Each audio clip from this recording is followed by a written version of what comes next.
Hello, everybody. James here, and as yet still unnamed as we record this Shane Douglas podcast.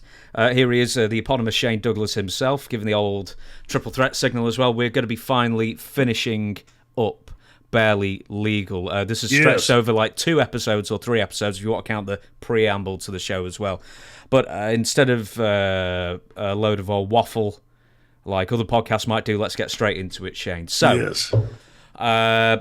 ECW TV Championship. The first thing I want to know about that, because as we were talking in the previous episode a couple of weeks ago, we were talking about your defense of that title against Anthony Durante, Pitbull number 2. And to sort of piggyback off that, I'd like to ask you about the importance of the ECW TV title, because you look at other promotions out there. I don't know if Mid-South had TV titles, WCW had TV titles. Why was it that ECW's TV title was held in such high regard, almost to the level of the World Championship? I think because Paul, he knew that would be the stepping stone to the championship, and he wanted to elevate that title to seemingly give it that, like, basically top contender for the world title. So it would create a lot of unique dynamics. Plus, when Robbie had it, Van Dam, I mean, that was a great stepping stone for, because he could, it wasn't like he was talking about like necessarily the second best title or whatever. He was talking about as the TV title, and our fans knew that was just a matter of time before it was the step over into world title territory. So when Anthony had it for that brief time, Jericho for that brief time, later Taz, of course, the step up. That was like sort of the motion to the fans that here's your next champion. And without being tied into doing that, if say like one of the bigger companies would come and cherry pick. But Paul felt necessary that rather than having like WWF having a lightweight title or an X division title and a girls title and a division title and tag team title and this title and that title and title, everybody has a title. He wanted to make it, keep that still somewhat finite, so it still maintains some specialness. That if you're a champion, that means you're one of the top guys. And I think that's the reason he did that. Again, having never spoken to him directly about it, but Paul was always hypersensitive to those little nuanceful things like that. Like, okay, yeah, you might be the world champion, but the TV champion is right at your heels. So it's even sometimes maybe the TV title can even mean more than the world title, depending on who's holding it and what angle they're in. I thought it was brilliant by Paul to keep that always on somebody, for the most part, during the runs of ECW. That any of the titles were typically on somebody that could carry them, that were worthy of being champions. Others that didn't need them, like the WWF never put belts on guys like Andre, right? Because they were more a spectacle, an attraction. Well, Sandman was an attraction for ECW. There were, when we bring the guests in or things, the bigger names, you could maybe switch it on there for a brief moment, but it gave that feel that, as if it were a real sport. If Arn Anderson steps in here and works at the TV title, or TV champion, boy, he's at the top of the card and could conceivably win that belt and take it back to WCW. So it gave a lot more dynamic, and I think it elevated each of those titles as they were running, sort of, in lockstep with each other, if not occasionally like this, but they were always right in that same neighborhood. And so if you were a fan of baby faces and didn't like the franchise's champion, you can say, well, it's so chic today in America. He's not my president. Well, he's not my champion. Taz is my champion, or Jericho's my champion. But it always kept that bubbling up to the top. And again, I think it's just a brilliant tactic by Paul to keep it special and to sort of portend out like the cards, the seance cards, that here's your next champion coming, maybe. And it gave a chance to groom them. So it was good booking part on Paul's part. Speaking of which, right, so I'm sure as a fan like me would say, well, how do you make a title special? Well, one, you don't have that many titles, so, there's a lot of wrestlers going for a few titles.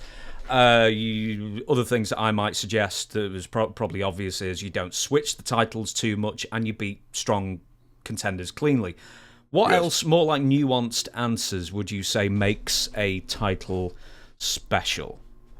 Well, the way it's portended, right? It's I think in the WWF, aside from their I remember there was a segment with, I forget what outlet they had it on, but Triple H is sitting on a bar stool, and behind him is a wall of all these different current belts. There's like 12, 16, 20 different belts behind him.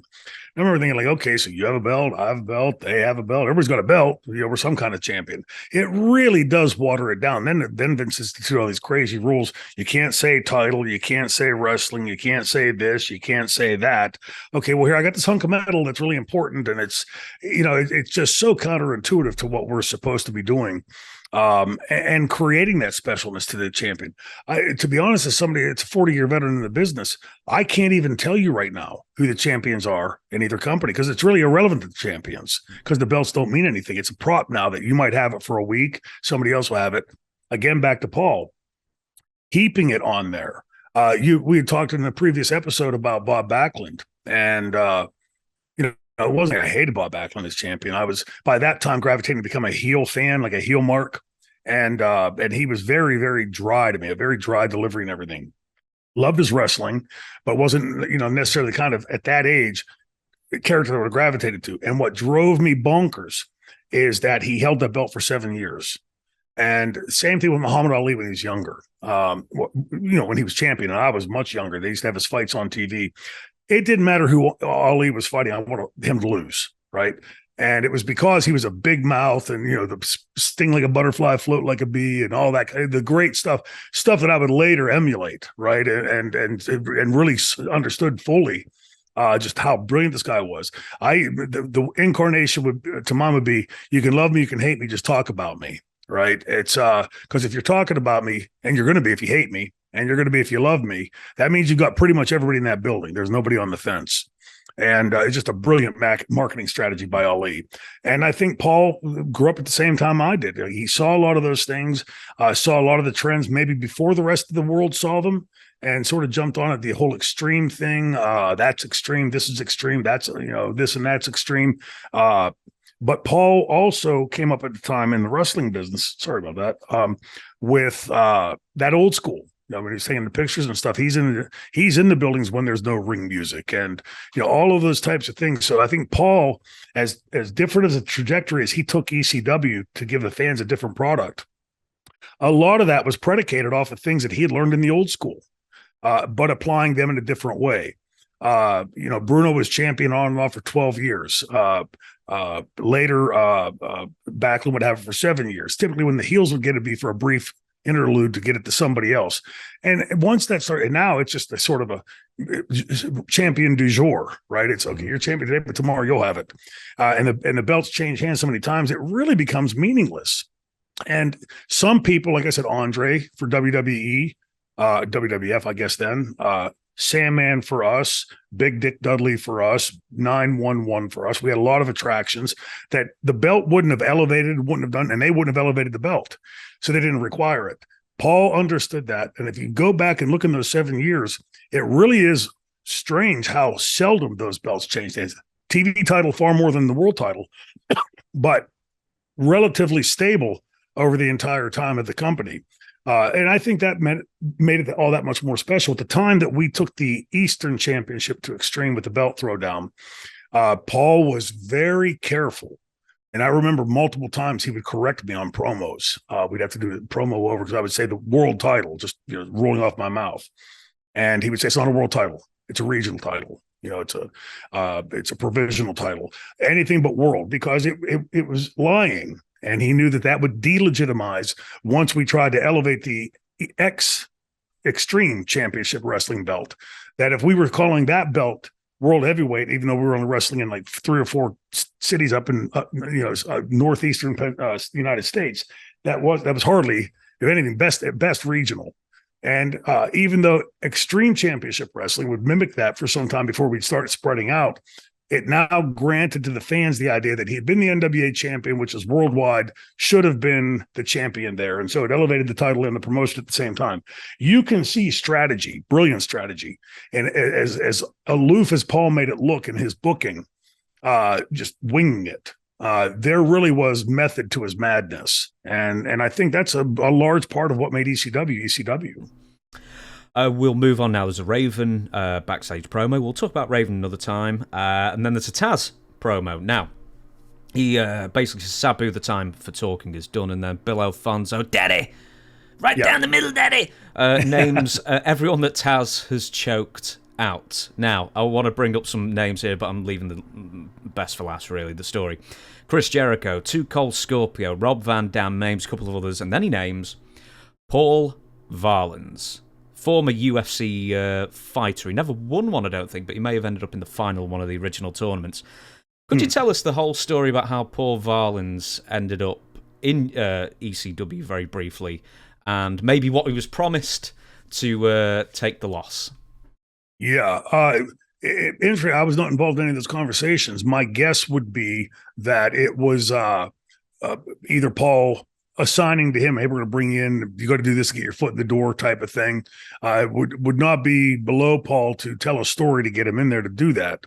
But I think that was all a part of his building of Taz, right? To get Taz up to the level where he could challenge the franchise for that title, he had to legitimize him first out of being that Tasmaniac sort of cartoonishy character to suddenly being this amateur style shooter that had this, we have Kurt Angle come in and do the commentary in the debacle with the upside down crucifixion. But then Paul Varlins and of course, a whole lot of people through the ECW locker room, sort of like our version of before, I think, Goldberg's run. And he would end up doing that to everybody. And each time it sort of elevated him a bit. With Paul Varlins, it was sort of the mixing, because UFC and ECW, Eastern Championship Wrestling, had sort of dabbled at the same time trying to launch.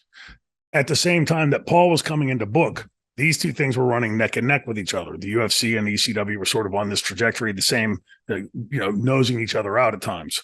Paul knew how popular it was becoming and it was going to become. And so by bringing Varlins in there, it legitimized pro wrestling. It legitimized ECW as being somewhat different. Our guys can get in there with shooters and still win, where you'd never see Vince, or other people try that without putting a heavy dose of work to it. And so it was a good selling point, and it was a good way to elevate Taz's character in a quick way and get him up to snuff. Pete was a great in-ring performer, but I think he needed not just his own confidence built, but he also had to get the confidence and the understanding as building up into that, that we didn't have years to do it. We had to do it relatively quickly. And like a dream during this, the Taz Sabu thing just sort of falls into place. It sort of falls into our lap. And, that really is the essence of great booking. Dusty Rhodes' phrase on that used to be turn chicken shit into chicken salad. So you're handed, a lemon, make lemonade. And that's what Paul was brilliant at doing. Most of the company, let's take WWF at that time. Vince would have taken something like that and said, fire Sabu, he's out. We're going to do this instead and go a different direction. And that'd be it. The build up to that was so pronounced, and the fans knew it was so legitimate that it was, this had really happened with Sabu in Japan. And all it took from there is some promos leading up to it, a little time off period for Sabu, and now the fans had come in. In other words, it was getting the smartest fans on the planet to second guess their ability to book. They were always trying to book ahead of you and think they knew where the car was going, and this is a really good way for Paul to swerve them. Do you remember the story of why Paul Varlins agreed to lose to Taz via chokeout? And it involves Missy Hyatt. Do you remember the story? No, I don't think I've ever heard the story. Okay, so very briefly, there's slightly more to the story. There's a bit of flirting, a bit of Basic Instinct action from Missy Hyatt, supposedly. And then basically she said, look, I'll suck you off if you go and lose. And then when he ended up losing, Paul Varlins comes to the back and Missy Hyatt said, I don't blow jobbers, buddy. I never heard that. Wow, that would surprise me. But no, see, that's what I love is you know more stuff than I know. That's the first I've ever heard that. Weird things happen in wrestling all the time like that. It's. I'm sure I would have heard that if that were legit at the time. But it's look, Varlins came in and did it. That I remember we were all sort of shocked watching it. Because again, like the UFC and ECW, we're doing this sort of one-upsman thing and trying to like nose each other out.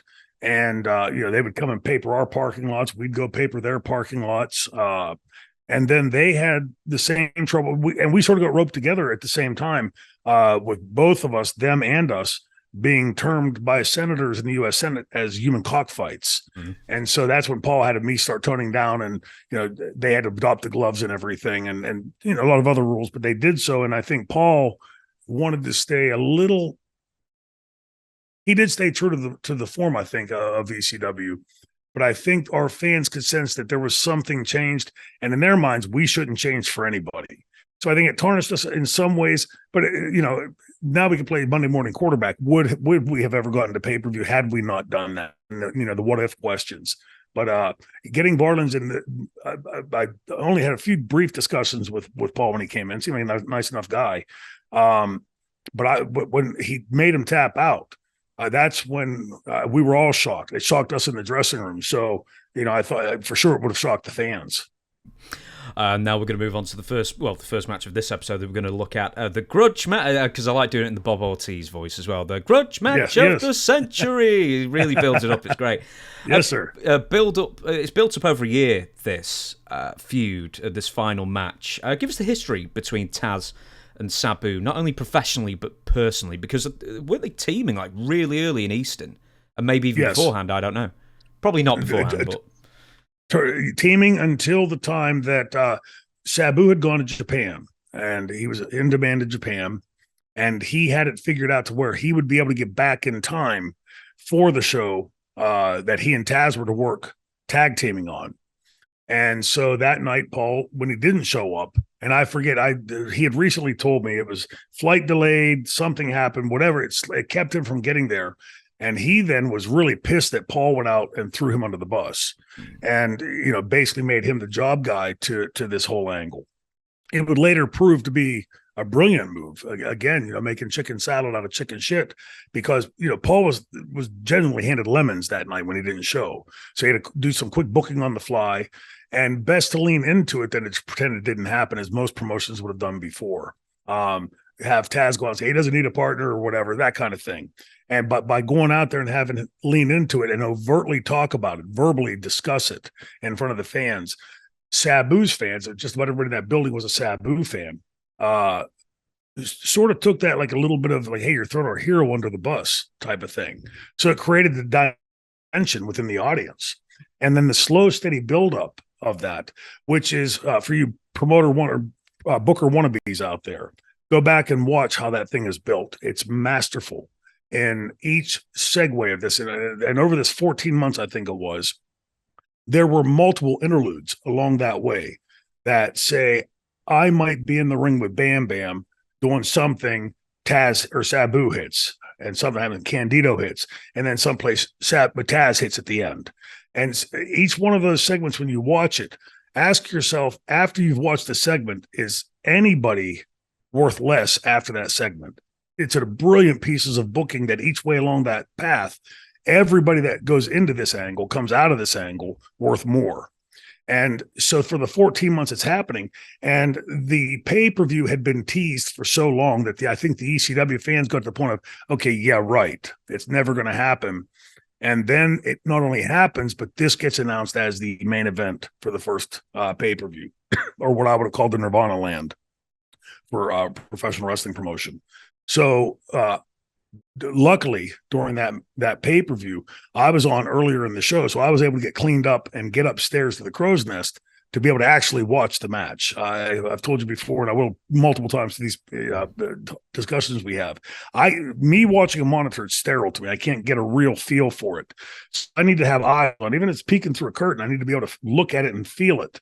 And when they stood at the beginning, face to face in the ring, it sounds like I'm making this up, the hairs on your arms stood up and you could feel static electricity. There was a in the air. All they had to do at that point was that, and the place was going to blow the lid off the place, because those 1,100 fans believed they were never going to get this match because Sabu had been fired, then he was brought back, and then there was all this other stuff going on between tease, and now here they are face to face on day one pay-per-view. It was electric in the building. And, the ends justifies the means. However we got there, whoever had to be thrown under whatever bus to get there, it worked. And, we often talk about did it work? Didn't it work? If the building was packed, if those fans were electrified, if it gave us a decent enough rating on pay-per-view, and it did all of those things, it met all of those benchmarks, then it was definitely the right thing to do. And those two, of course, put in the match. They delivered when they were in the ring. It was the first time, I think, also the fans saw Taz really selling for any prolonged or protracted period. So suddenly the Invincible Man does have an Achilles heel. He is human. And, all of those little facets that go in, just my Booker's brain is thinking of this and looking at this and thinking, like, boy, that gives you so many tools to work with after this, so many things we can do beyond this. And of course, the Fonzie thing would be brilliant down the road. With that being said, is this the first time you've ever seen Sabu tap out? Or does he pass out? I can't remember. I watched it a month ago. I think he does tap, but it's like as he's passing out. I think he like does something with his hand and taps. If I'm wrong on that, please correct me. But yes, it was the first time the fans saw what they couldn't believe happened. But again, look at what they had done. Paul had done during this 14 months with Taz, tapping everybody out. Every single fan walking in that building that night, whether they wanted Taz to win or Sabu to win, there wasn't one of them that would have believed that would be the finish. And so, that is great booking when you can take those fans, especially those smart fans, on that kind of a 14-month ride, now have another 14 months to play off of this. And so many other tools have now been created just because of the way we've laid this out. That's great booking, and it's booking I don't see anymore. Everybody out there should be taking a lesson. I'd like to give you a word, Shane, and the word is flux. Now, I'm a big Breaking Bad fan, and I think one reason why Breaking Bad's so fantastic is because the Vince Gilligan or whoever's written that episode, he didn't write them all, he gives you what you want for a minute, and then he immediately changes the dynamic again. Exactly, he pulls it right back. So why I mention this is because then Rob Van Dam turns up at the end, strikes Taz, and then Bill Alfonso turns out he's with Taz, and sorry, not Taz, he dumps Taz for Sabu and Rob Van Dam. And there you go, you've seen the match that was building for 14 months, and guess what? Everything is fresh once again. The dynamics have changed. And I used the Breaking Bad thing, so just watched it for like the 10th time all the way through. But that's that's sort of the similarity between Paul and that show and any great show, is that it doesn't leave you settled, it doesn't leave you comfortable, but it's always satisfying when the dynamic changes, and then it gives the audience something else to yearn for. Oh, absolutely. It's, to me, the biggest thing with Breaking Bad, and I love the show too, is the incredible character development and growth through season 1 and season 6. This guy that's afraid of his own shadow by season 6 is a full-fledged drug kingpin murdering guy. I'm going to be a geek now. It was 5. It's okay, 5. I'm sorry, Shane. I couldn't. Chair shots, right? It's always my excuse. But yeah, I mean, you go back and you watch that from first season, and my son hadn't watched it. I said, don't skip. Go right to the first season and watch it all the way through, because everything that comes up later is an Easter egg being dumped in there for a reason. It's brilliant writing, and I think you're right. As soon as Rob hit the ring, everybody forgot about Sabu just tapping and losing. Right? Now it became something else, and so before they could even think about what happened, boom, they're switched over. Now here we are in story 2, season 2, and what's going to happen now? Again, I as everybody.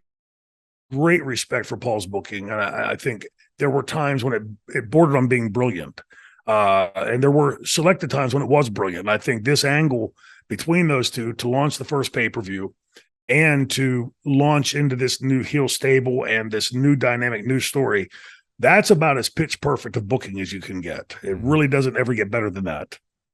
Having said that, Taz and Sabu, or especially Taz, and probably Sabu as well, I can't remember if I've asked him or not, may have had some genuine antipathy towards each other. I don't know why. Was it just because Taz didn't get along with anyone at that time, or was there something that just happened between the two? I think it was the way the promo, the original heat was the promo that Taz hit the night that Sabu could no-show. Sabu took that as a betrayal, like it was throwing him under the bus. And like I said, I could see that from his point of view. sometimes travel crap like that happens, and it just develops that way. But it was the right thing to do from Paul's point of view too. I mean, these are not competing interests, right? It's not like, well, I'm choosing this one over that one. It is, excuse me, it is Paul looking and saying, what cards do I have here? What do I have in my hand? And I thought I had the ace, but the ace didn't show up. Now I got to play my hand. Mm-hmm. And, there's nothing else he could do at that point. But the thing with Paul was he didn't necessarily fully articulate. He would give general flow direction, like this is where we're going with this angle or that way. But he would never say, okay, at the end of month one, this is where we're going to be. And then that was not, Paul was nowhere near that professional. But I think it kept him floating on his feet and kept us fluid that we could switch on a dime like that. That was the first thing. In other words, heat from that. I don't think that they just personality-wise clicked. Taz was pretty much the straight edge. Sabu wasn't. And I think that there was a dynamic there with that. If you watch at times in the matches when they are tag teaming, there's points in the match where you almost get the feel like they're each trying to outshine each other instead of working together as a team. And I think that bespoke of the type of personal relationship they had. I don't imbue that they hated each other's guts or anything. I think there was just that I'm better than you feel, and I'm going to go out and prove it. And then when the Taz promo that threw him under the bus, I think that to Sabu was a betrayal. The way he was trained by Sheik and everything, that you just didn't do that kind of thing. And I think it was a bit nearsighted on Sabu's part. You can see, though, in hindsight by this time, the guys in the dressing room that had been around a bit were sort of catching on to Paul's games, right? Like the games that, in my respect, were unnecessary. We had all bought in. None of us had to be swerved or tricked into doing something, at least on the top of the card. And I think there was some feeling of that from Sabu, like this is what Paul wanted anyway, and he could have just told me and we would have done it. And, I think most from Sabu's side. Taz, the idea you like jokingly said earlier about like nobody got along with him. Excuse me. This seltzer water blows you up. But anyway, I got along great with Taz. I know Chris and Bammer did. Bammer wouldn't have done two jobs to him if he hadn't. I found Taz to be a pro in the ring. I can't ever say anything negative about his performances, his promos. There were some other things in the back that, that were just people things, that might turn somebody else off. I'm sure there's plenty of that for me. If you had somebody else interviewing here right now, I'd say, yeah, Shane guy was, but it's when you're doing a wrestling promotion, and it goes back to Bill Watts. Nobody wants just to have a whole bunch of the same type of guy. It's that multiple mix that makes all that chemistry work and get that feeling of almost tension that's going to explode. Paul would exploit that, as he damn well should have for a company that size. So I think in the end, whatever the nuts and bolts were that went into the hatred or dislike between them, it all worked in the end, because when those two were standing face to face in that protracted period, it's literally the hairs on your arms are standing up. And even like when I say it now, I'm looking, you can see him again, like doing it right now, it's because I'm in my head remembering being behind that curtain and that feel. That was the first time in that building I'd felt that static, where it's as soon as these two touched me, I and they're a big party. Boy, I wish I was in the ring, because what you could do with that, because it's just at that point, just, taking candy from kids. Okay, so the first of two main events then, just before Joey Styles announces Tommy Dreamer as guest colour commentator. Why he was there was he didn't say anything. And Joey Styles stares at Beulah's bottom, and the crowd chants, "Show your tits," which I just love mentioning. Yes. I'm sorry, I missed the 90s. What can I say? Three-way dance to wrestle Raven for the ECW World title. Straight afterwards, it's Stevie Richards versus the Sandman versus Terry Funk. I don't know if I asked you this before, but how is Terry doing these days? Because I know he's battling some health issues. Yes, I had just spoken to somebody that had gone to one of the his birthday party. He's been to like the last 10, 15 years. He goes there and they have birthday parties. And he said that on the day of his birthday, Terry was sharp, was into it, knew everybody, that kind of thing. And then the next day, not so much. So my takeaway is, the mental health may be there, may not be there. The last I'd spoken to him was with Tommy Dreamer on the phone, and he was Terry Funk. Chris is funny as can be. And, but by the time you get up to that advanced age, especially with what we've done and what he's done in his career, if you go back and watch those matches of him in ECW at 53, being in that neighborhood right now, it astounds me that he could perform at that level. Always in command, seemingly rarely blew up out there, which at that age is really, really amazing. But also took some damn hard bumps. One time I know we were in I think it was a tag match with him and Tommy. And me and Brian Lee and Tommy are on the floor fighting, and Terry climbs at the top and does his pose, does the backward moonsault to the floor. And because Terry's so long, like when we caught him, instead of catching around the waist, we caught his legs. And his head, his torso and upper body, of course, swung down, and his head hit the concrete. And it sounded like a bowling ball being dropped from 20 feet. And my first thought was, we just killed Terry Funk. And he got up and just started beating the shit out of all of us, right? It's you stupid son of a bitches. It's so classic Terry. But what I'm hearing now saddens me. But look, I think if Terry were here right now and on this conversation, he would say he wouldn't want anybody out there to shed a tear for him. He lived his life to its fullest. To be honest and full disclosure, when Vicky died several years ago, I thought Terry was going to be one of those lovebird things, like Vicky's gone 3, 4, 5 days later, because in the entire time I've ever known Terry Funk, if you were talking to Terry within 10, 15 feet, Vicky was someplace hovering around, right? Vicky was one of the boys. Everybody loved her.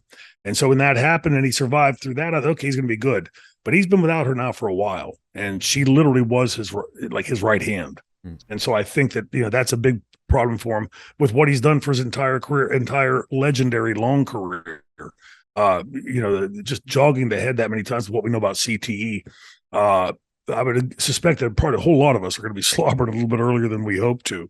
And the fact that he's made this age and still has good days and now some bad days, as tough as he is, he wouldn't shock me if he stuck around for another 20 years. And it wouldn't shock me if he wants to be with Vicky tomorrow. It breaks my heart because he's such an incredible part of our business. One of the pieces of the fabric of professional wrestling, that whole family.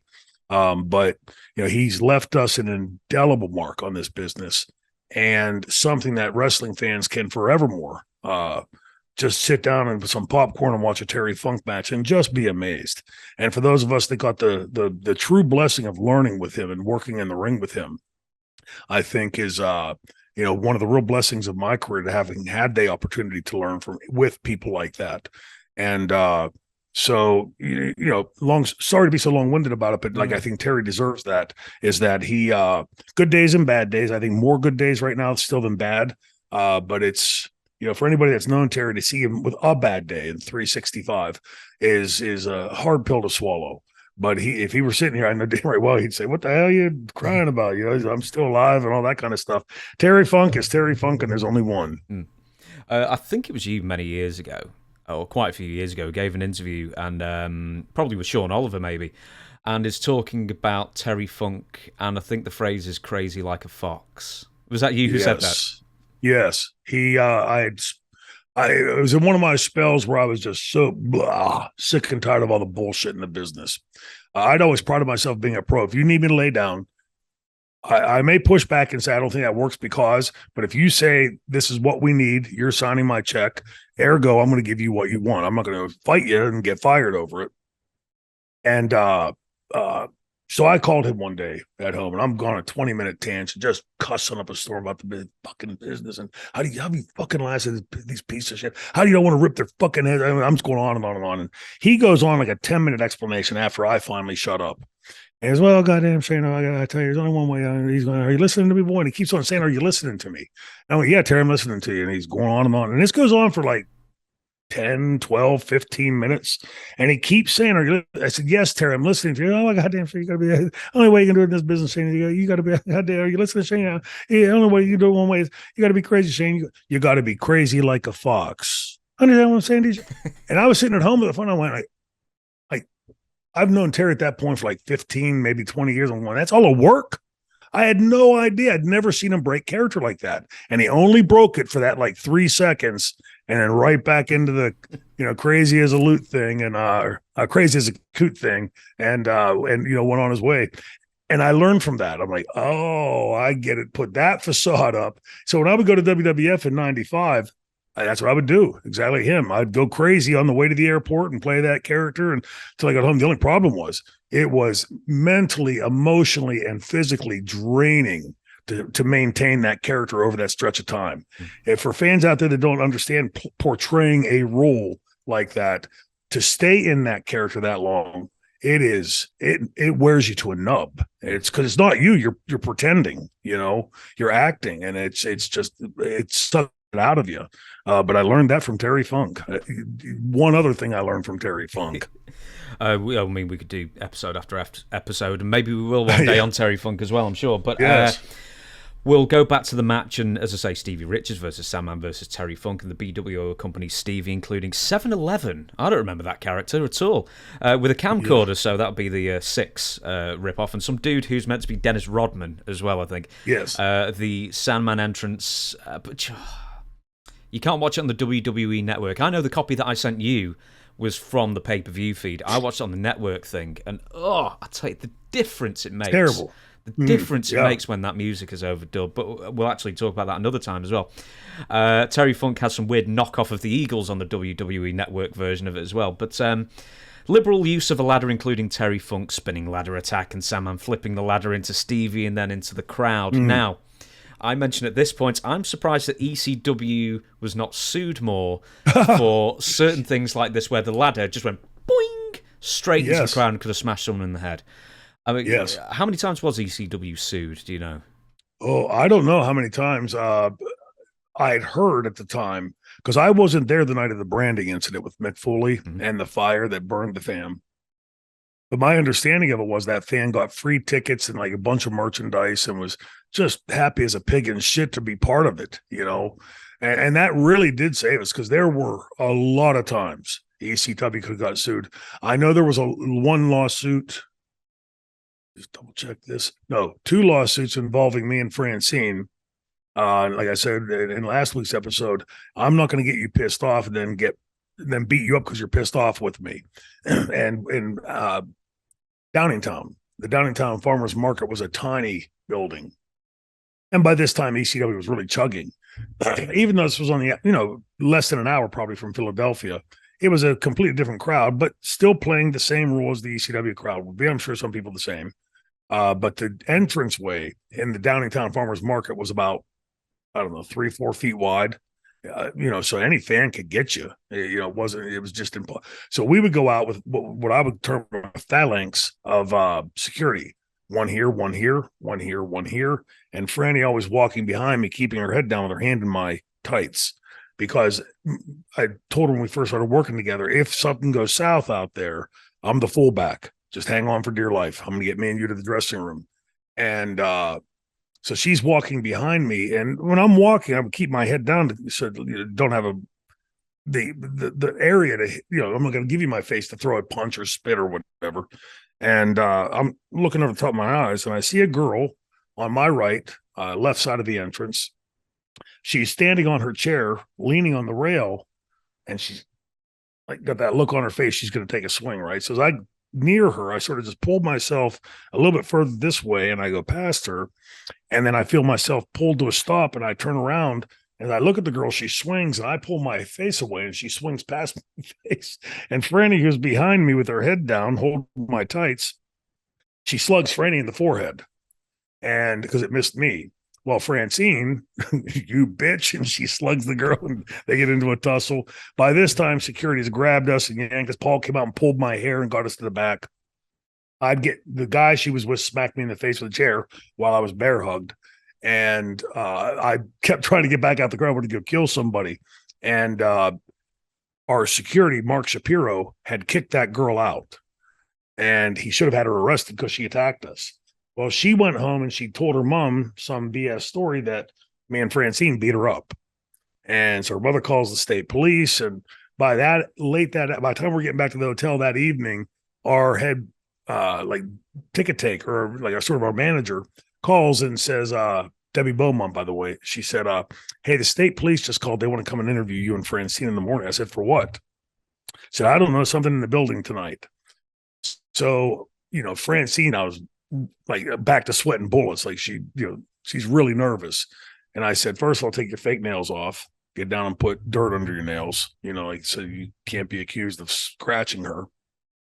As, and we're getting everything set and ready to go. So I got on an interview first with this guy, and she then goes down next. And the next thing I know, charges are filed.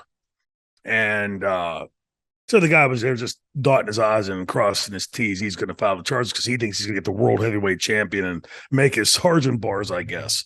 So that was the first lawsuit that I was aware of with us. The second one was a lawsuit in Allentown where we were wrestling Tommy and Beulah. Beulah pins me. We get heat after the match. Rude hits the ring. We powder, split the ring, and I get to the back, and Franny's stuck behind the ring. And Rude is, you can see from 100 feet away, Rude is really pissed. And he's screaming, get your bitch out of here. So I'm like walking forward. I go, Francine, let's go. And I'm not paying attention to the fans. At some point, this 15-year-old blonde girl on my left spits a hawker in my face. And I said, what the fuck are you thinking? And this guy next to her, big, fat, obese guy next to her, right? Hawking one up. So he goes to spit, and I turn my face. He spits on me, and then he sucker punches me and turns to run. Why? Like in the arena, I jump over the railing going after the guy. Yeah. And well, by the time I even got to the guy, I couldn't get my arms around him. That's how big he was. And my security guy had jumped over Big Joe, the big tall guy, bear hugged me from behind and turned me away. And when the guy kicked me in the elbow and caused that surgery, and the dressing room emptied out, pulled me over the railing, made a circle around me, and dared anybody to come through it. I'm being taken to the hospital in an ambulance, and I see two cops with this guy. And I stop and I said, that's the guy attacked me. I'm pressing charges. We go to the hospital. Long story short, this guy files a lawsuit against ECW. Unbeknownst to me, later that night, Rob Van Dam would attack a fan. And so Paul, to help Rob, erases the match or erases the tape, right? So now I've got no footage of this fan attacking me. And it's went through the court system and up to this guy was claiming that I beat him so badly he had X number of broken bones and he had a hip replacement. I mean, it was ridiculous. Said I floated 10 feet in the air and stayed on his back for 10 minutes, punching him in the back of the head. It just like was ridiculous, like so obviously made up bullshit. And so Paul calls me one day after these hearings have started, and he said, hey, our insurance company is going to give $10,000.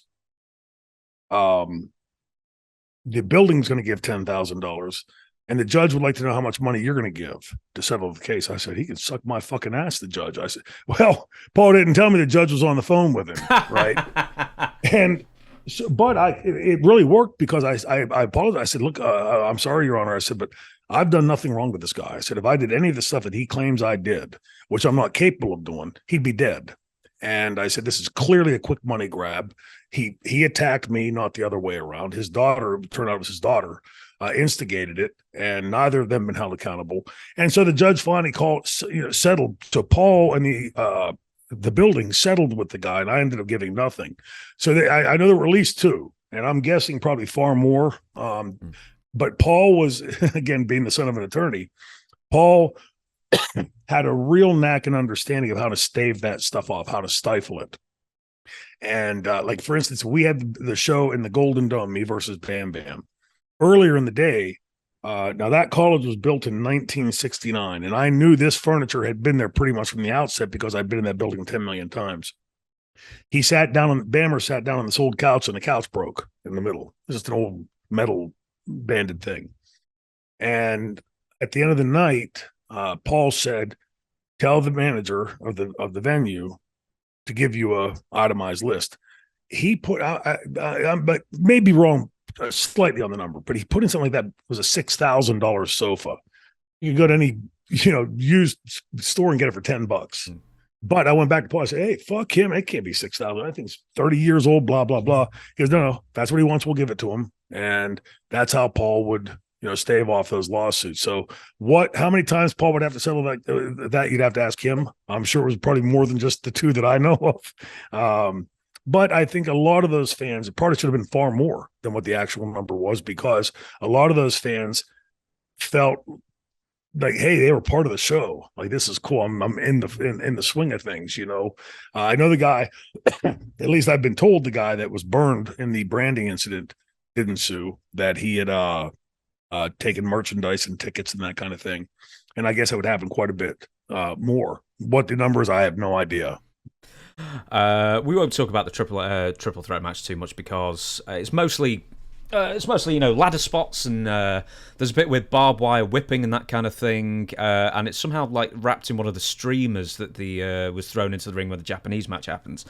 Yeah, and Terry Funk ends up winning via a moonsault. Before we get to the main event, Raven and Terry Funk, which we will talk about the match about more, I want to make mention that Sandman went in with cracked ribs. Funk was always injured, but the next month, Stevie Richards ends up with a career-altering injury, courtesy, sadly, of Terry Funk. I think it was another triple threat match, and Terry Funk dropped a guardrail on him in Buffalo, breaking his neck. Now, Stevie and the BWO were white hot at this time, and rumours suggest that Stevie was in line to win the ECW World title at some point soon after. Instead, he spends months out, and then he announces a retirement. Then he ends up going to WCW in a decision that he said he basically admits he regrets. He wishes sort of like finished out with ECW. But specifically Stevie, do you remember the neck breaking or the neck injury that day? I didn't know immediately it was a broken neck, and then when I heard the broken neck stuff a while after, my immediate response was that it's an aggrandizement. It's like in wrestling, we're to make everything bigger than it's supposed to be. But I know that just maybe a few months ago, Stevie was having some issues, and he leaving ECW, I think, is where I started going, well, if he left, everybody knew the other companies, even though it was more intensive as far as time, was a lot less physical than, say, ECW was going to be. In the match during the pay-per-view, the three-way dance, when Terry's doing what I call the helicopter, the ladder on his head, and there were a couple of bumps on the ladder before that were pretty stiff. But the ladder on the head thing, if you watch it closely when he's hitting those guys, a couple of those times they're shoot, like the one time I think Stevie's standing up and steps right into one, and looks like he's unaware of it coming to me. Those are the things that you really get hurt on when you're ill prepared for, don't see it coming, and then something like that happens. But when that happened, now at this point, when Stevie had broken his neck, remember earlier we had a couple other people with serious neck injuries, and it started like a feeling, at least in my head, like we're pushing that, we're taking too many chances out there. Like sooner or later, the odds are going to go against you, right? It's just common knowledge, just basic math. And for me, like it got to be a scary point, because you want to go out there and deliver the goods. But by that time, there was that midpoint, like 96, maybe into early 97, where the fans, if you'd bring your hands up on a chair shot, they'd boo the shit out of you. If you took the table and the table didn't break just a certain way or didn't break at all, if you didn't swing a chair to take somebody's head off, the things like that, the fans would really just crap on it. And again, like with what we were doing, we were ramping it up so much comparative to what the industry had historically been. It just seemed to me like this is inevitable. Like sooner or later, you're going to get a bad injury. Let's just hope it's not paralyzed or killed or whatever. And I remember that being like an overriding thought, because Stevie, like you said, they had gotten so over as the BWO and really were a fantastic and integral part of the ECW success. They were the comedy troupe in the middle of all that violence to bring some levity into it, and I think that was a necessary tool for us, because it helped stave off some of that pressure. The crowd, that if you didn't vent some of that pressure off, you might have seen a whole lot more incidences like with me and Franny and Gary, where we threw the halo down, and at some point the odds will go, no matter how good Atlas was and our security staff that were top notch, they can't watch everybody all the time. And all one person has to do is just one time sneak that knife in, sneak that gun in, and now you got, a real debacle on your hands. So that was the big, like, as you sent me the link and I'm watching it. I remember watching it on the first couple hits with the helicopter. I remember like cringing, like Stevie stepped right into that one, and then Hack was going to take it purposely, right? You could see him walking right into them. And then a couple hard bump slams or, over the rope flips and stuff onto it.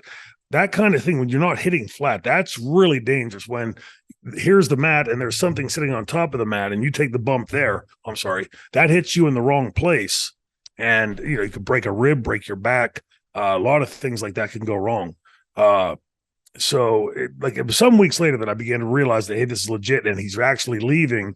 And my thought was, now we're going to lose that great, mid-show for the audience, that I thought was a really integral point. I always saw Stevie as a much more impactful player than the business had ever allowed him to be in. He understood it. Like he and it's crazy when they started the New World Order, the Blue World Order, then the Kiss takeoff and all those things. They were always so timely and so relevant, as that everybody in the building would get it instantly. And to see him leave, you got the sense that we had a real solid young talent that could easily have stepped into that next up role and filled it easily, and then even up from there. And so, that's where, I think for me, that started becoming the sort of the template of these guys come in and they're going to be great for us, but the first injury that comes, they're going to take the powder and get away from it to lengthen their careers. And I think in some ways that's, again, some of the stuff. It wasn't any one thing that brought ECW down. I think it was a whole bunch of just cascading events like that sort of got beyond our control. Things like the 911 incident, Stevie's broken neck, the fans and the potential lawsuits that were coming on some of these things. You couldn't alter the product without altering what it meant to the fans. And so we were sort of painted into that for that 7 years. But boy, what that 7 years produced was, I think, pretty prodigious. Just picking up on one brief thing I mentioned before, I can't remember who said that Stevie was possibly in line for the ECW World title, but do you think at this time, 97, he was popular enough that it would have been a good decision for the company? With the right trajectory, absolutely. He couldn't have stepped right out. Well, so far be it from a second guess any of Paul's booking, but the fans knew that Stevie could get in there and put on a good, solid match. And he hadn't yet been mixed in with the top guys yet. He was still just sort of playing around along the periphery. I don't think, if you wanted to legitimize as a champion, that he could have stepped right out of the Blue World Order and into the top spot. But I think you could have segmented his segue from that to that next thing. And it wouldn't, and I think that's probably what was part of that three-way dance. Because when you first sent me the link, I'd forgotten about that match. And my thought in watching it was, this is a weird makeup. Stevie and Funk and Sandman, it just seemed left field, right field, center field. But they made it work. And I think it's a testament to Stevie's working and all three of them playing off of each other properly. There was a great chemistry there in that. As crazy as that sounds, because it was such a herky-jerky sort of spot stylized match meant to showcase, say, Sandman and Funk, and then Funk and Stevie, then Stevie and Sandman. Those are hard matches to pull off, and I thought they did a really good job, especially considering one of those guys was basically at that point really an enhancement role, and showed that he could be a lot more than that. And from there, Terry Funk wins and goes straight into the main event. I actually want to you to talk about the match entirely, but I want to add this very briefly, is that it's nice to see a match in ECW that's entirely based on emotion rather than the big moves, and the crowd's actually biting on it as well. Yeah, which again shows you that it's the old thing: if you build it, they'll come. The fans were there for Terry Funk. Everybody in that building, Terry came and exuded this legendary status. He didn't brag about it. He didn't flaunt it. he walked into the room with it. It was his overcoat, and it was with him at every point, because every wrestling fan, including every one of the guys in the dressing room, were damn well aware of what a legendary Funk family was. And I think everybody in the building, fan-wise, and in the back too, we were quite aware of how extraordinary it was what Terry was doing at this point, at this age. He never once ever came and said, hey, let's tone that back a bit. Let's take this out. I can't do that anymore. And again, being in that same neighborhood range now, it's awe-inspiring. It really is. It sort of deflates you a bit, because you think like, man, Funk went out there and did it as banged up as he was, as old as he was at that point. And back-to-back matches. The first of which is not an easy match to carry off. So, not only is it the oh my God, the OMG that Terry Funk wins the belt. To me, it's the oh my God, he goes out and has this incredible three-way dance. One of which, let's face it, Hack's not known as being one of the, the ground and pound wrestling hold guys in our business. And Stevie wasn't at that point. And then to step right into that next match, and Raven at his peak. I think you also can see Raven at his very best of his career, that he's taken a 53-year-old guy at this point who's just had a pretty grueling semi-main event and taking him and getting him over. There's not a sense or semblance in that match when you're watching Funk versus Raven for the title that Raven's taking it easy. Raven's, notched the match way down. To the contrary, on Scotty, he's looking for the as best as he can make it, and probably, Funk working to challenge himself to stay up to that. It really is one of the modern day wonders of our business, in that stifling building, back-to-back matches like that at his age, and to come away. And then after he wins it, and the emotion that he's wearing, Vicky coming to the ring and the crying and the blue, his daughter's coming and everything. It was all about as perfectly booked a segment as I could think of. And with a guy that should not be able to, at this stage of his career, the injuries and the age and, all those things that go with that. That is like one of the seven wonders of the wrestling world, that Funk was able to go out and perform in that building to that degree and get that kind of emotion by the audience afterwards. Just absolutely jaw-dropping. Yeah, I'll add that Paul Heyman, obviously Terry Funk's there, Tommy Dreamer, the Eliminators, others thanked the fans after the show. And is it true that the generator blew seconds after the pay-per-view went off air? Yes. I didn't realize it until you said it. And then right as you did, I remember thinking like, ooh, 20 minutes ago, this would have killed it, right? I mean, that would have been the end of the pay-per-view. And without giving that capstone to it, because again, that the outro of the Funk winning the belt segment, it was so masterful, and it rung every bell it needed to, times 2 or 3 or 4. Had that power gone off and we hadn't delivered that gem at the end, it's you could see what a black eye that could have been for ECW. The fact that we weren't able to carry it through, because you know what it would have been. Well, they had to do a shoestring budget. They can't really play with the big boys. Can't really hang, those kind of things. But yes, it blew it. I think it was the truck that blew. Did the lights go off in the arena? Yes. So the lights went off and just. Oh God! They probably thought the audience probably thought it was Sabu coming back out or something. Yes, yeah, I'm sure. Thinking some cap on top of all this greatness. Yeah, it was. If you hadn't mentioned it to me, I wouldn't have remembered it. But as you remembered, I remember the gut sinking feeling of, woo, if this had been just a few minutes earlier, Yeah. So we've got a bit of follow up on the pay-per-view. It was suggested that you were going to feud with Brian Lee on the road after Barely Legal, but he was dealing with a neck injury at the time. The two of you I don't think you ever did a singles match, did you? No. You tell me. Oh, okay. Brian would head to the WWF late June and form DOA with Crush and the Harris Twins. What caused Brian Lee's neck injury? I don't know. Brian's end time in ECW, we got along great. Brian is not a conversationalist, or wasn't there. Not that he was off-putting in any way. He got up with the boys and sit around and talk.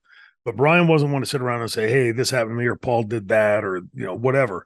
So he was there. He was part of the triple threat that reconstituted triple threat with Candido. And some short period later, excuse me, he was gone. He just disappeared. And I hadn't seen him again until about a year or two ago. That was the next time I'd see him at a WrestleCade, WrestleCon, somewhere like that. Yeah, he was there and he was gone. And like we used to joke that we're gonna put him on a milk carton or something, and like whatever happened to Brian Lee. I think he saw the writing on the wall, that Paul was using him from the triple threat as being the glorified enhancement guy. If he wanted to get somebody over, he'd feed him to Brian, put him over on Brian, and Brian would go. And my guess would be that probably most places know how these things operate. Vince probably contacted him or vice versa. And Vince said, come on up, we got something for you, which would eventually be the fake taker thing.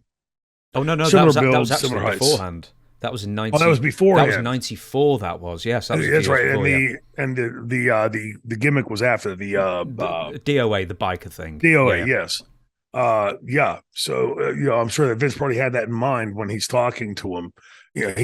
Vince comes up with an idea, and then he looks for the peg to put into that hole. Who best fits that? And but Brian just disappeared overnight. It was like he was here and then he wasn't. And none of us had ever heard any story as to why. At least I didn't, and none of the boys that I spoke to heard anything.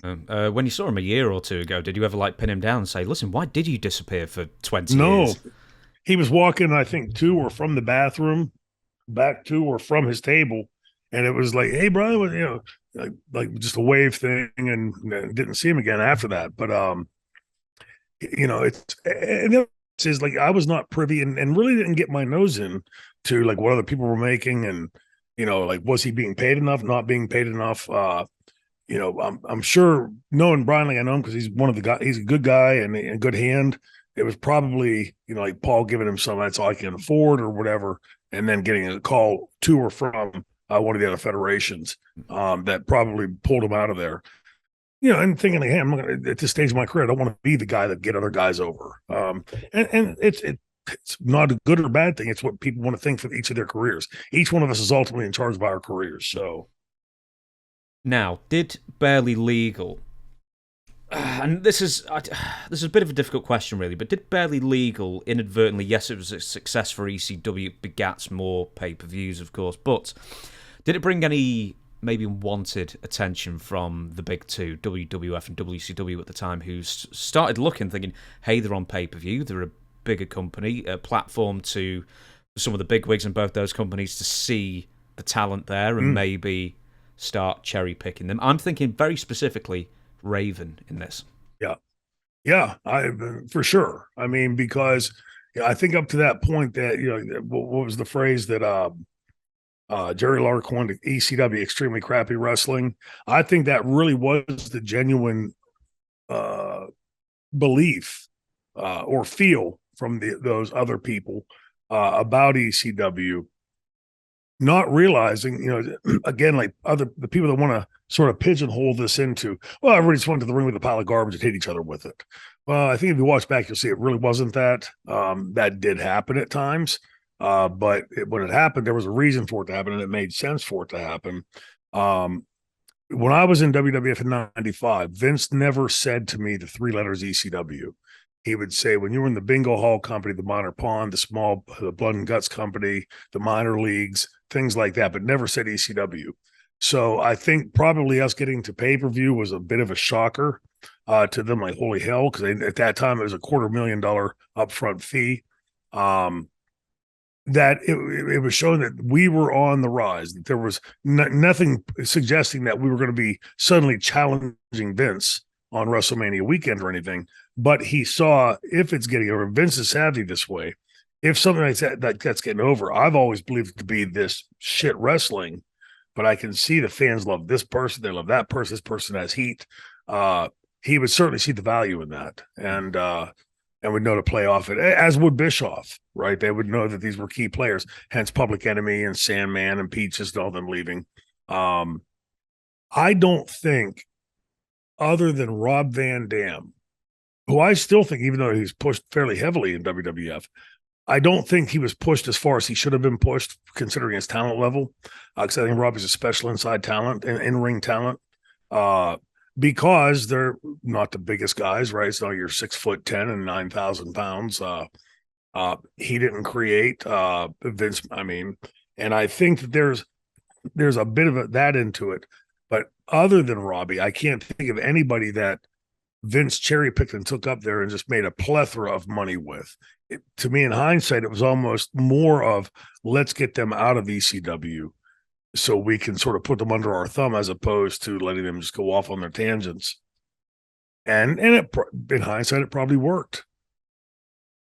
With that being said, I do want to focus on Raven leaving for WCW very shortly afterwards. And I think, and I hate to say this, I hope I'm not taking... I think Raven was even inviting other people to go to WCW with him at the time. I don't know if it was Stevie, I don't know if it was somebody else. This is something, as I say, I'm just plucking out the air. But how big of a loss was Raven to the ECW? Huge. He brought to the table an acumen of the sport that was very different from what the franchise character gave. There's no time you ever watch either of those two characters go, oh, these guys are really birds of a feather, right? Raven character, the brooding, grungy, hair metal band type character, chip on his shoulder, always whining and complaining like the Gen Xers did. That was it was so timely and so relevant that I don't think, had you left the belt on me, my character would have sold and drew in as many of those people in the counterculture, I guess we'll say, as say Raven would. Raven had an incredible grasp of the business. And when he came to ECW, he demonstrated that he could deliver this in a different way than being the yelling, screaming heel, or just one vein or two veins, or one trick or two tricks. Raven came in there and went a completely different direction than, say, the franchise character would have, albeit still drew, albeit still held the company together, and still supplanted that rule once the franchise was gone, that there is still a top player who's been around the business for quite a while, knows his way around the ring.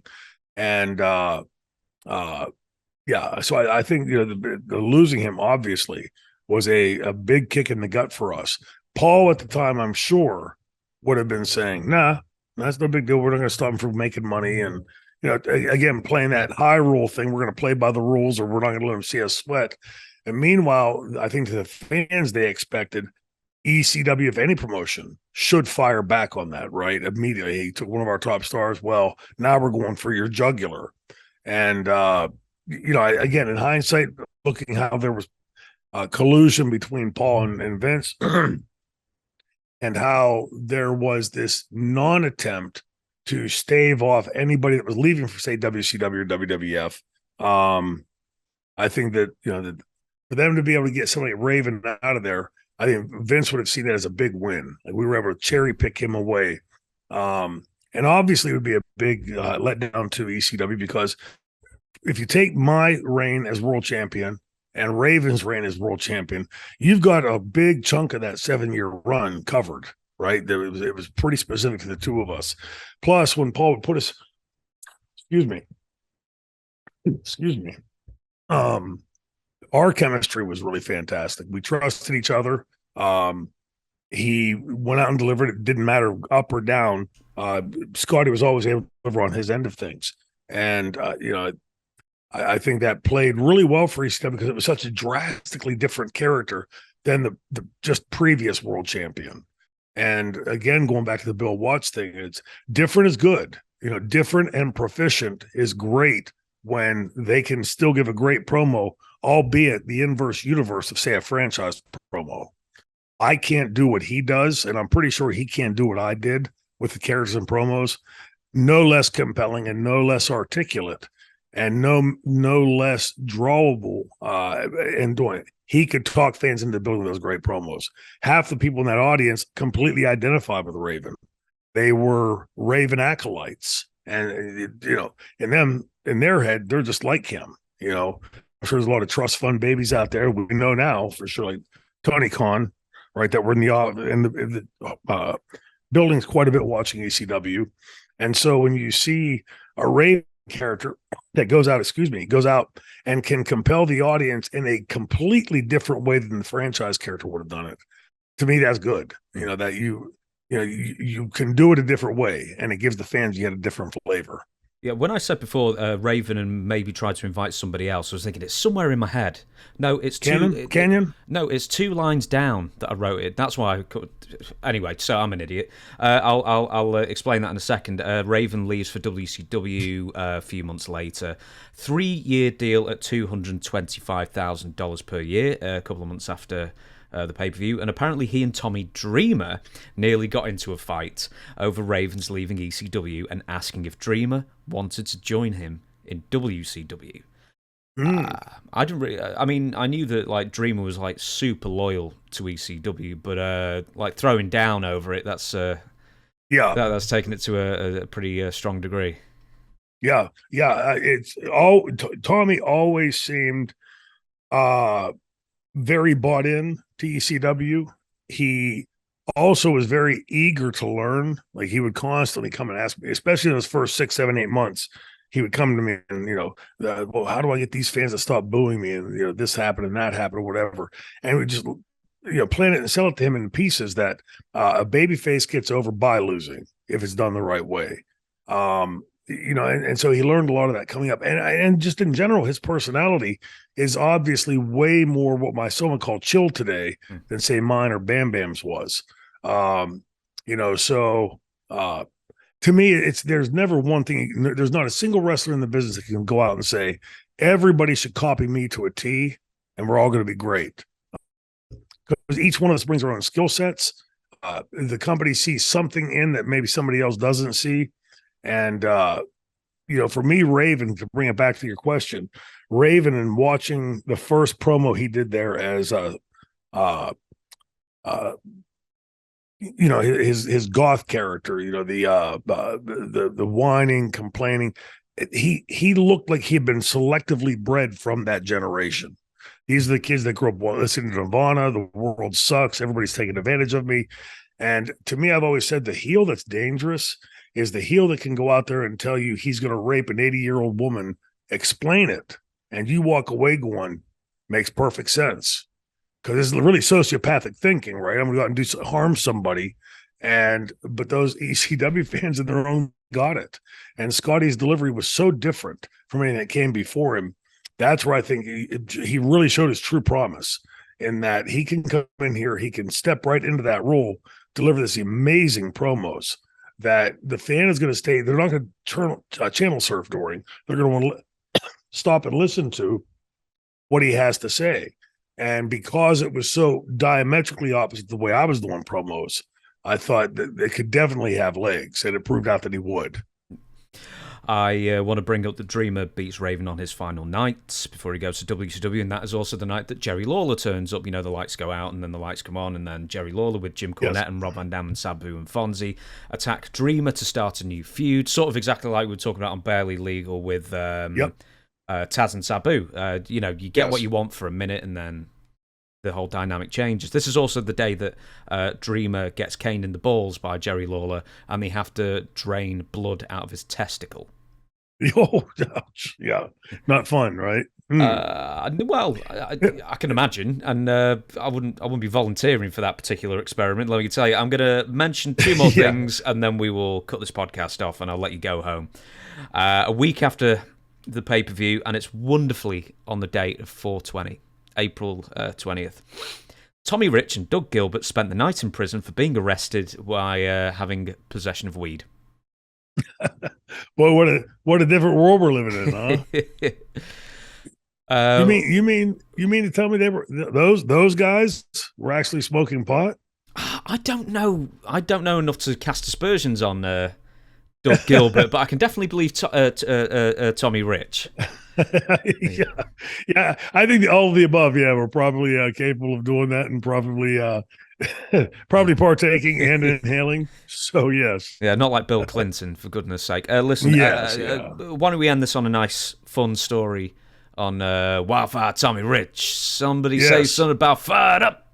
Oh yeah, the first real. I thought I lost it. The call came in and went back. Yeah. The first real modern drawing icon in wrestling, where wrestling was going to go in the 20, 25 years beyond Tommy Rich. He was the template, right? That babyface that could go out there, get his ass kicked, never die, and sooner or later start making that back. That gave the basic key tenets of great babyfaces, right? Hart, never give up, never say die, can always come back.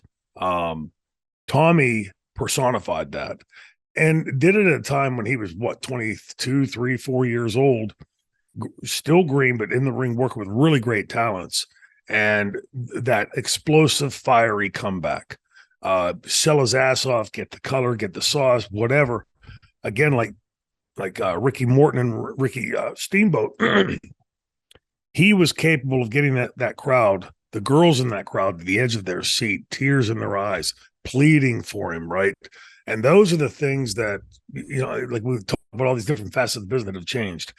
The promoters, as they were putting him up the card, could see this gravity drawing to him. There's this young kid, very young by business standards, seemingly coming from no place, and all of a sudden he's in these top matches with your Andersons and your Abdullahs and guys like that, and always getting that line in and always getting that comeback in. Didn't matter how much heat there was when you were beating Tommy Dreamer or Tommy Rich down.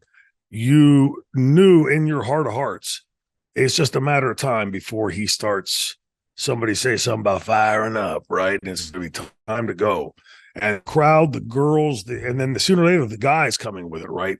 Here's one good old Southern boy. He's one of us going out there and doing it. And, it shows a lot of the things that we see much later in the business, the demographics that you're trying to hit with that, the things you're not trying to hit with it, where you think that character will play or won't play. I would dare say that anybody at an NWA show at that time, or Georgia Championship Wrestling show at that time, was pretty much dyed in the wool of Southerner and everything that means.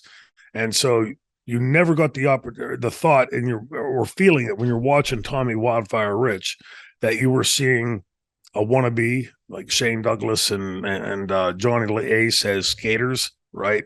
You knew he was the real deal. You could tell by the way he spoke. You could tell by the things he said, the anecdotes he'd give, and the examples that he would give.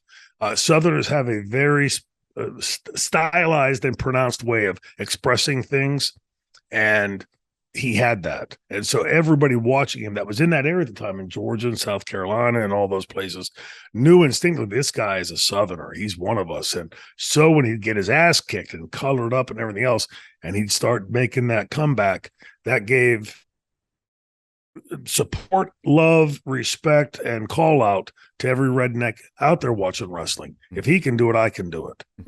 So I was brilliant. I'm sure there might have been one or two before, but he was that first big baby face money draw as a guy that wasn't really exactly over yet. Like on paper, you'd say, well, we still need another year or two to build him, or we can just throw him head first into this angle and it works like spades. So the latter, obviously, they did, not we. Yeah. There's a couple more questions here, but I'm not going to bother. I'm going to actually save them from a future episode. I'm going to do the sign-off now. Thank you very much for watching.